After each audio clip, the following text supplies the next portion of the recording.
እዚህ ጋር ያለው መልክዓ ምድር ተመልከቱ። የወል ዝነኛው የወል ተራራ ኩኩፍቱ አካባቢ ነው እንግዲህ እንደምታዩት። በነገራችን ላይ ይህ አካባቢ በጣም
እንቅስቃሴው ግን በጣም ከባድ ነው። ግን ለምለምነቱ ስታዩት አይ ማማ ኢትዮጵያ ትላላችሁ። የምር በጣም ነው ደስ የሚለው።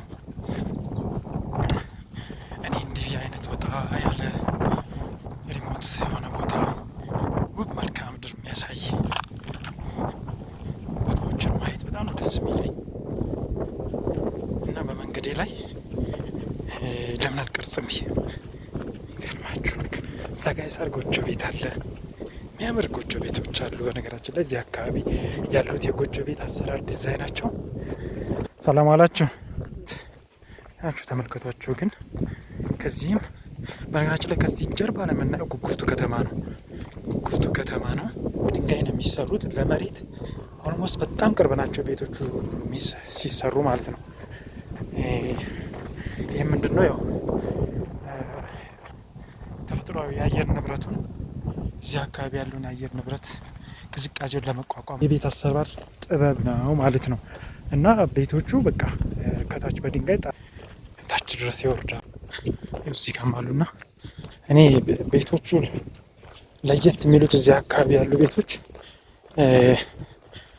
ደቡብ ክልል ላይ ደቡብ ኢትዮጵያ ላይ የሚሰሩ ከቀርከሃና ከተለያዩ እጽዋቶች የሚሰሯቸው በተለይ ወደ ጉራጌ አካባቢ ወደ ወላይታ ከምባታ አካባቢ ያሉ የቤት አሰራር ጥበቦች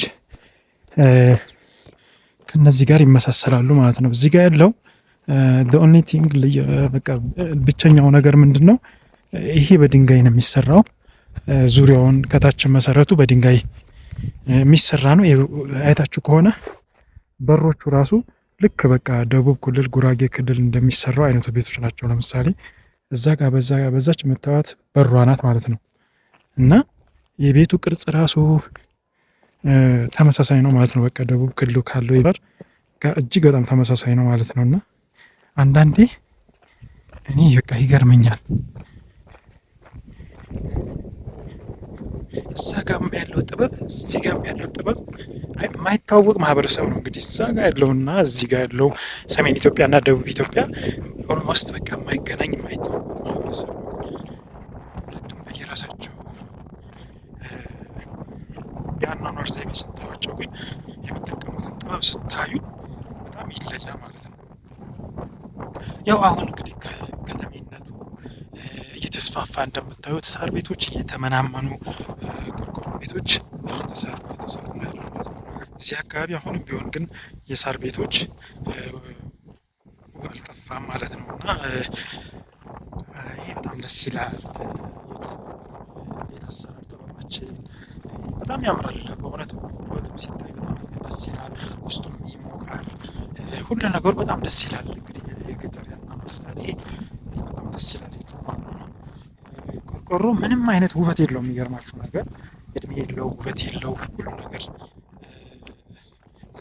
በነገራችን ላይ የወል ተራራ እዚህ ጋር ለምታዩት ተራራ ይሄ የወል ተራራ ነው። የወል ተራራ ከ3900 ሜትር አካባቢ ከባህር ወለል በላይ ከፍታ ያለው ተራራ በወሎ አካባቢ ካሉ ከፍተኛ ተራራማ ቦታዎች አንዱ የሚጠቀስ የወል ተራራ ነው ማለት ነው።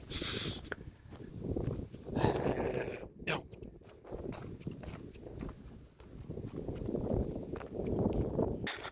ወል ሲነሳ ያው ብዙ አካባቢያዊ ግጥሞችና አካባቢያዊ ስንኞች ብዙ ተብሎለታል ማለት ነው። በተለይ የወል እንግዲህ የወል በደሴ ዙሪያ ወረዳና በወረኢሉ ወረዳ አዋሳኝ ቦታ ላይ ነው። እንግዲህ ግማሽ ፓርቱ ወደ ወረኢሉ፣ ግማሽ ፓርቱ ደግሞ ወደ ደሴ ዙሪያ ቀበሌ ያዋስናል ማለት ነው። ስለዚህ ተራራውን ለሁለት ወረዳዎች ተከፋፍለውታል ማለት ነው እና የወል ሲሉ የወል ምን ያረጃል 7 አሜሪካን በአንድ ቀን ይፈጃል ተብሎለታል። እንግዲህ ይህም እንግዲህ ያለ ምክንያት አይደለም እንደዚህ የተባለለት። የወል በ1930ዎቹ ገደማ ላይ የአሜሪካን የጦር ሄሊኮፕተር ከአስመራ በመነሳት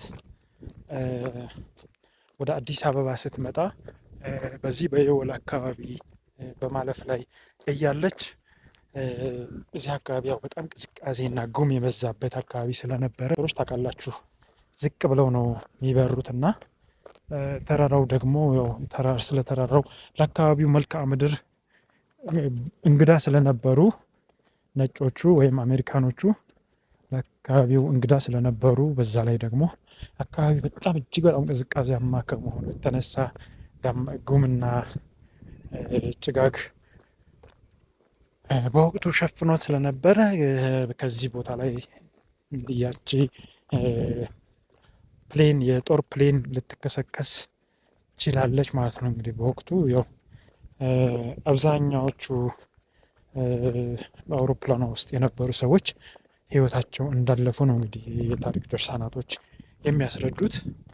ለማንኛውም የወልን ለማታውቁ ሰዎች የወል ከጉጉፍቱ ከተማ ቅድም ያሳየኋችሁ ጉጉፍቱ ከተማ በግምት 1 ኪሎ ሜትር ወጣ ስንል የምናገኘው እጅግ በጣም ቀዝቃዛ በጣም ብዙ ጊዜ በረዶ የሚፈስበት አካባቢ ነው። ተራራው በረዶ የሚይዝበት ወቅቶች አሉ እና በጣም ቅዝቃዜ ነው። በጣም ከፍታማ ቦታ ነው። የወል ላይ ሆኖ ምናልባትም ደሴን ጨምሮ አልብኮ በዚህ ወረኢሉ፣ ሰሜን ሸዋ፣ ጃማ በዚህ ደግሞ ደረባ ወደ ግንባ መስመር ያሉትን በደንብ የሚያሳይ ተራራማ ቦታ ነው። ለማንኛውም የወል ይህንን ይመስል ነበረ።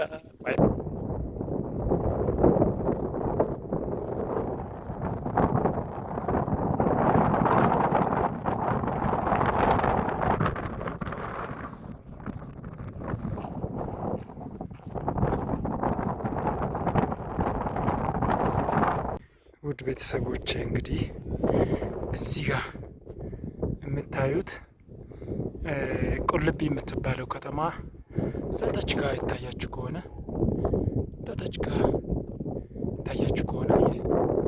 የቁልቢ ከተማ ነች ማለት ነው። ይኸው በዚህ ጋር እንደምታዩት ጉጉፍቱ እዚህ ጋር ነው። ጉጉፍቱ ይኸው እዚህ ጋር ነው።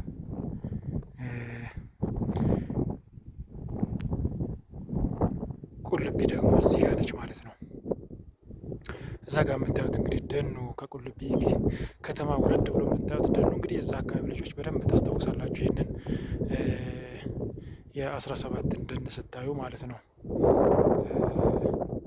እና ቁልቢ ከተማ ያው ትንሽ ካሜራው ራቅ ስላለ ቦታው ሩቅ ነው። በነገራችን ላይ እዚህ ሆነ ስናየው ዶሎ የቁልቢ ከተማ ነች ማለት ነው።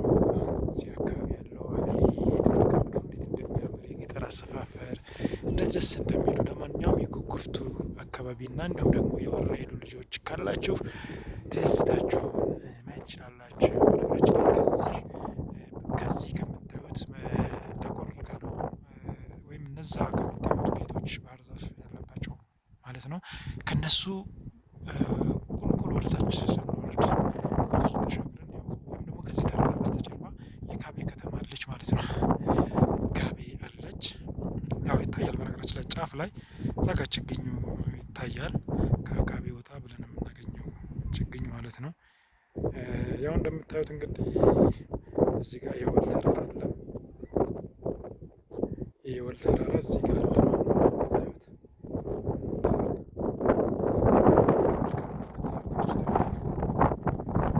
በጣም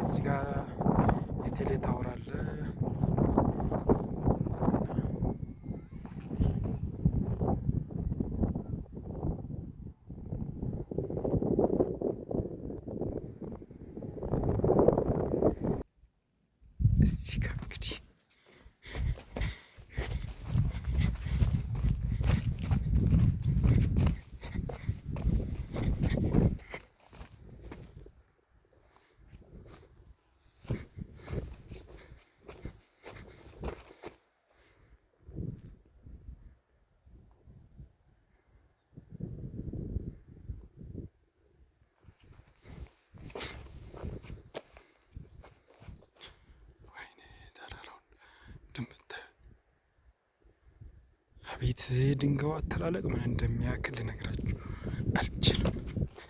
እጅግ በጣም አስገራሚ ነው።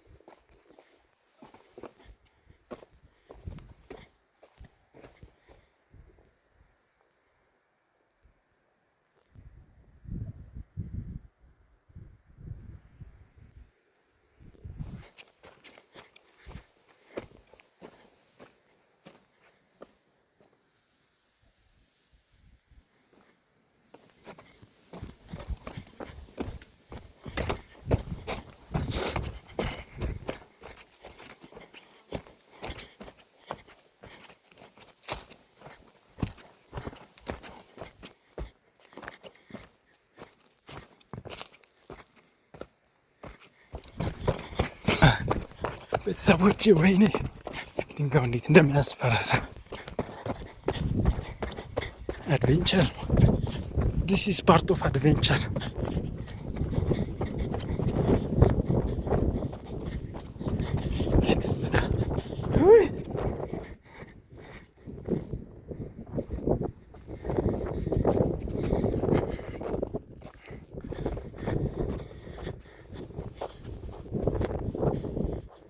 በአቋራጭ ልሄድ ብዬ ነው በነገራችን ላይ